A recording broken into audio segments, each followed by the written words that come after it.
Ayan mga kapiso wifi. So ngayon ito yung unit na inayos ko. Bale, anong nangyari sa kanya? Nasira yung board.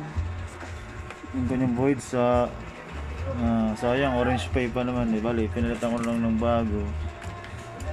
Ayan, sa customer, bale ang nangyari, kinidlatan. Thunder ba tawag doon? O, sige, kahit ano. Basta kidlat. Yun yung nangyari. Bala nasira sa kanya is orange pie, yung kanyang board, tsaka yung coin slot, tsaka yung power supply. So ito yung power supply niya. Ayan, hindi na siya gumagana kahit sinaksak ko siya, wala ng power. Tapos tinanggal ko na rin yung kanyang back converter na 5 volts, 12 volts to 5 volts. Ayan, tinanggal ko na rin ito. Tsaka ito, meron akong test dito ito sa tropa ko. Ayan, wala din, sira din. Pero ito, bali pinalitan ko is coin slot, yung orange pie, yung board, tsaka yung power supply. Ayan. So ngayon, pati yung relay mga kapiso tinanggal ko rin yung relay nya. So for okay naman kahit wala siyang relay, bali. Kasi yung purpose nito is para sa akin, sa piso wifi ko. Ang purpose ko nito is para mag change light indicator. Bali, yung CD light niya is blue, kung ano man kulay yung gusto mo. Tapos pag mag-insert coin ka, mag-change siya ng light. Bali, nagiging white yung ilaw niya para mas makita yung coins or yung ilaw.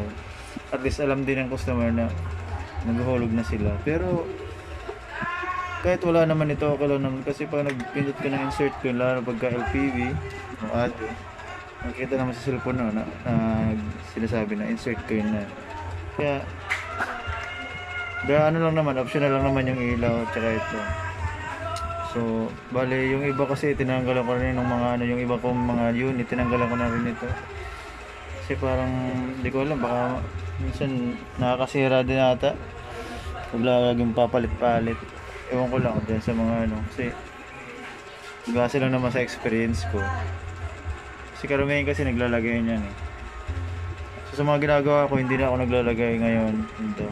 Bale, yun na lang. So one color lang, ganyan lang, steady light lang siya. So far okay naman siya guys, mga kapiso wifi.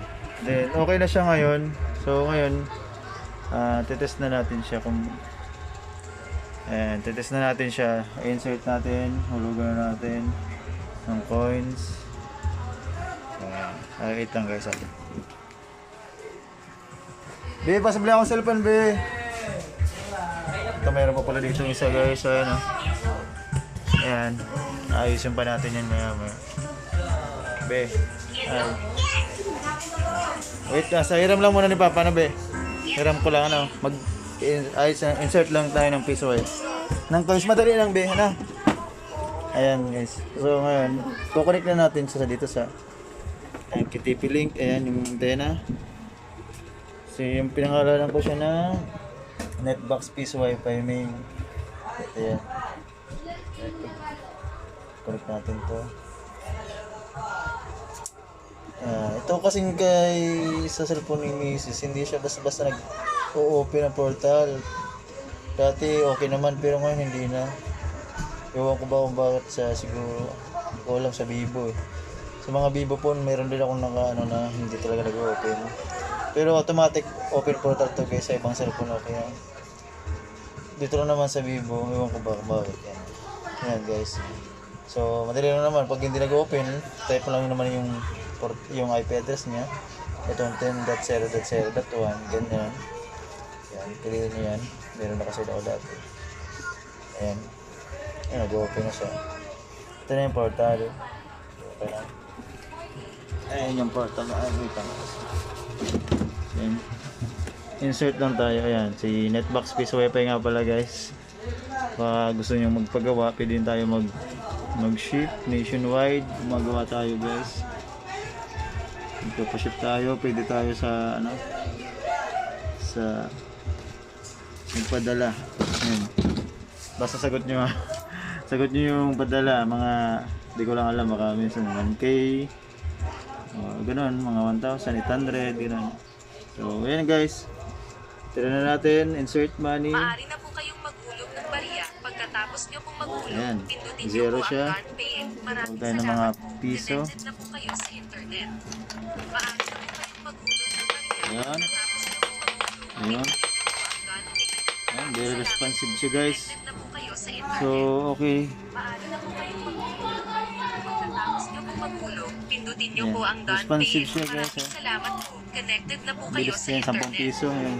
Maaari na po kayong maghulog ng barya. Pagkatapos dapat nyo siya. po maghulog, 15. pindutin nyo po ang God Pay. Saka Maraming yung salamat 5 piso, po. dapat Connected na 20 po kayo dapat. sa internet. Maaari na po 20. kayong So, maghulog okay ng siya, barya. guys. Pagkatapos nyo po Ayos, maghulog, gumagana na pindutin siya nyo po ang ngayon. God Pay. Maraming salamat po. So far, no, Connected na okay po na kayo siya. sa internet. Ayan. Maaari na po kayong paying. Ayan. Meron na siyang time. Tira natin guys sa tayo natin mag YouTube. No. Sumarito yung YouTube. Nawala. Ayan. Wala. Ayan. YouTube tayo. So, ayan. Mayroon siyang internet.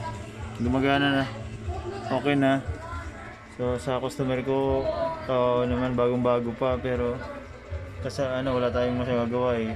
Kidlat. Bali pangalawa na sana to kasi yung isa una malayo, busy ako. Hindi ko napuntahan. Ito pangalawang unit. Ayan, na ano siya, kidlat din.